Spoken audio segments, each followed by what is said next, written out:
Hi Sue, this is Lee.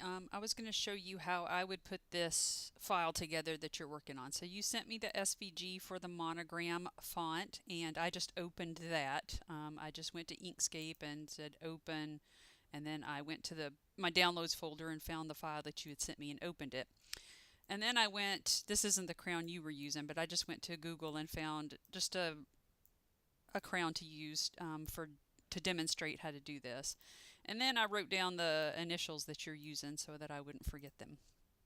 Okay, so if I click on the monogram file, the original file, and I look down here in the info bar, it tells me that's a group of 78 objects. So the first thing I need to do is just ungroup those. So I'll go to Object, Ungroup. All right, now if I look down here, it says 78 objects selected of type path. So that's what we want. So now what I'm going to do is I'm just going to pull the ones we need off to the side. So there's the S and there's the J, and I'm going to turn, I've got snapping on up here. I'm just going to go up here and click that top one to turn snapping off because it's clicking things where I don't want them. All right, and now I'm going to pick this A.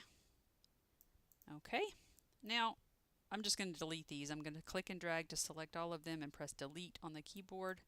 And then I'll click and drag to select these and bring them back over. And I'm just going to hold down Shift and Control to make my resizing proportional and drag. Okay. Now you can obviously spend more time getting these lined up exactly the way you want. I'm just going to kind of eyeball it to get them looking like they're in a circle. All right, so there's our monogram. And if I click on each of these, okay, I click on that one, I look down here, that's a path. I click on this one and look down here, it's a path. And this one is a path. They're all paths and they're all separate. If you want those unioned together, you want them to all come in as one shape in your cutting software, just click and drag to select all of them and do path union. Okay, now they're all one path. And they're all together and they'll all come in as the same object. Okay, now to put the crown on, this crown is an image. If I look down here, it says image 640 by 640 embedded in root. So most of your cutting software won't recognize an image that comes in from a vector program like Inkscape. So what we need to do with this, you could either import it separately and convert it in your cutting program, or we can go ahead and convert it in Inkscape. So I'm going to do that. I will go to Path, Trace Bitmap. All right, and I'm just going to use the default settings here because this is a very high contrast image. So I'll just say OK. Now it puts the copy that it made, the trace, on top of the original, so I can just click and drag it off. And to tell which of these is which, we're going to delete the one we don't need. This is our trace. If I look down here, it says it's a path. Now if I click on this one, you can see the outline is bigger.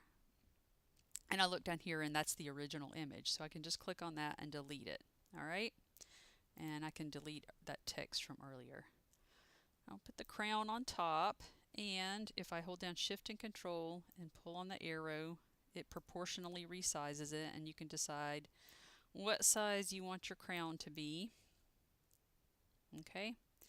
Now if I want to make sure that it's lined up exactly with, I'm going to shut this because it wouldn't be open if you were just on your Inkscape.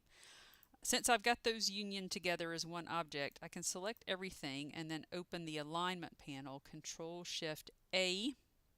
That's the keyboard shortcut. And now I can go over here and click here to center vertically, and that will line those two things up exactly centered.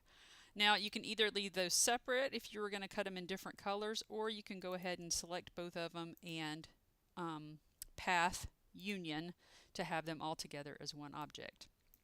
And I can't show you how to take it into your design program because I don't have Craft Room, but I know for Design Space this would come in just fine. So let me know if that works for you. I hope that helps you figure out how to do it. Thanks.